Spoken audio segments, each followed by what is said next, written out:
adalah gembalaku, takkan kekurangan aku. Ia membaringkan aku di padang berumput hijau. Saudara-saudara yang terkasih di dalam Kristus, selamat pagi. Salam jumpa lagi dalam Sabda Siap Saji. Senin 11 Desember tahun 2023, pekan kedua Advent. Marilah berdoa. Dalam nama Bapa dan Putra dan Roh Kudus. Amin.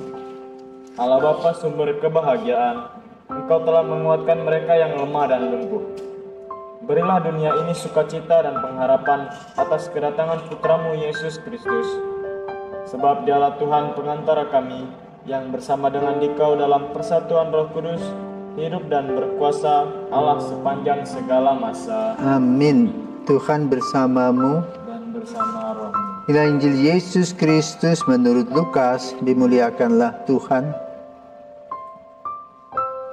Lukas bab 5 ayat 17 sampai dengan 26. Pada suatu hari ketika Yesus sedang mengajar, ada beberapa orang Farisi dan ahli Taurat duduk mendengarkannya. Mereka datang dari semua desa di Galilea dan Yudea dan dari Yerusalem. Kuasa Tuhan menyertai Yesus sehingga ia dapat menyembuhkan orang sakit. Maka datanglah beberapa orang mengusung seorang lumpuh di atas tempat tidur. Mereka berusaha membawa dia masuk dan meletakkannya di hadapan Yesus. Tetapi karena orang banyak di situ, mereka tidak dapat membawa masuk, maka mereka naik dan membongkar atap itu.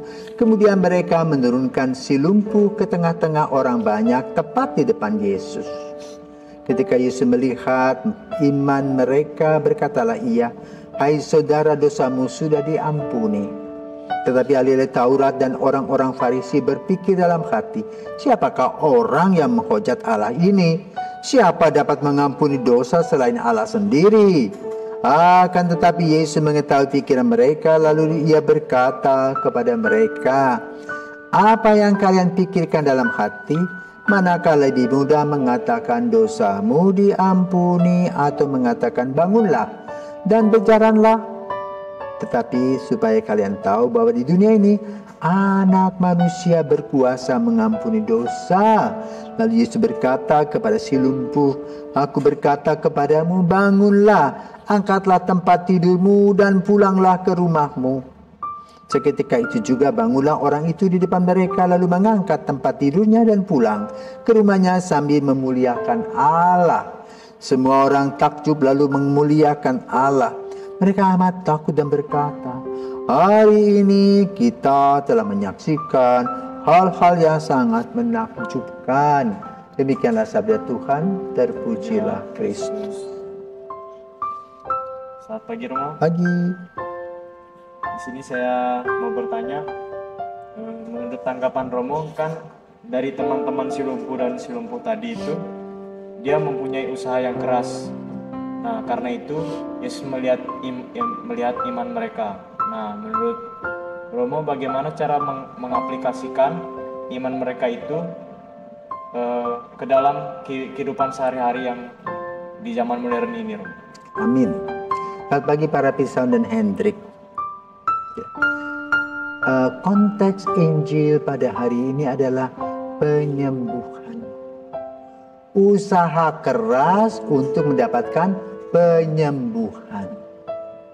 Caranya memang aneh, ya. Tetapi memang situasi dan kondisi di Yerusalem, di daerah itu adalah rumah-rumahnya tidak seperti rumah kita. Datar mereka. Dan bisa diikat, bisa diangkat. Begitu itu.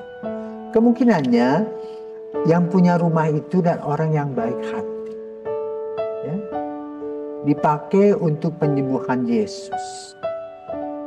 Maka orang berbondong-bondong karena gratis. Biasanya Yesus kan membuatnya di lapangan, sekarang di rumah orang. Pasti orang itu adalah orang baik yang mempunyai fasilitas yang luar biasa. Orang berbondong-bondong di dalam ruangan, tidak ada waktu lagi, Ya, tidak ada tempat lagi untuk lewat karena semua orang sakit. Maka lalu mereka berempat membuka atap, memasukkan orang lumpuh itu. Dan mengapa Yesus tidak marah? Padahal itu melanggar etiket ya, merumbongkan rumah orang. Nah, Yesus melihatnya bukan soal etiket, soal bagaimana orang lama menderita dan memerlukan bantuannya. Dan mereka sudah berusaha ke sana kemari, lalu mencari Yesus pun dia mungkin sudah digotong ke sana kemari.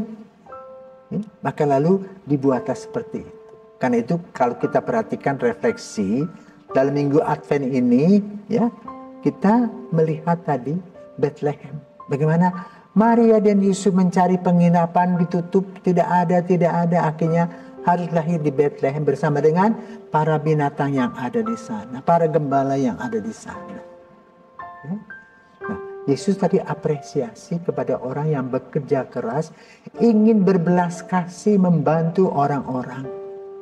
Ya. Maka pada hari ini kami juga dalam tim ini, KCK dan JFF, sudah siap-siap mau pulang lagi kembali dari Kupang ke Bali untuk aktivitas yang baru, tapi dengan rasa yang luar biasa.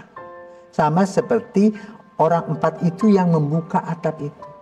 Jadi membuka, menerobos situasi di mana mereka yang sudah lama tidak bisa melihat sekarang sudah bisa melihat kembali. Itulah kepuasan batin kami. Ya, maka mari kita berbagi, mari kita berbelas kasih, mari kita menggunakan kesempatan yang baik untuk orang-orang yang cukup menderita. Karena kita diberi oleh Tuhan karunia melihat, diberikan karunia untuk para dokter, para perawat bisa memeriksa mata. Untuk para ibu di KCK ini bisa mengkoordinir dana, bisa mempunyai donatur, ya. Lalu bisa bekerja sama dengan mereka-mereka yang datang sebagai volunteer, yang bayar sendiri, penginapannya, penerbangannya, semua diurus sendiri, dibayar sendiri demi satu proyek cinta kasih. Seperti namanya, kelompok cinta kasih. Yesus juga sudah memberi dan menanamkan nilai-nilai cinta kasih kepada setiap orang sampai hari ini.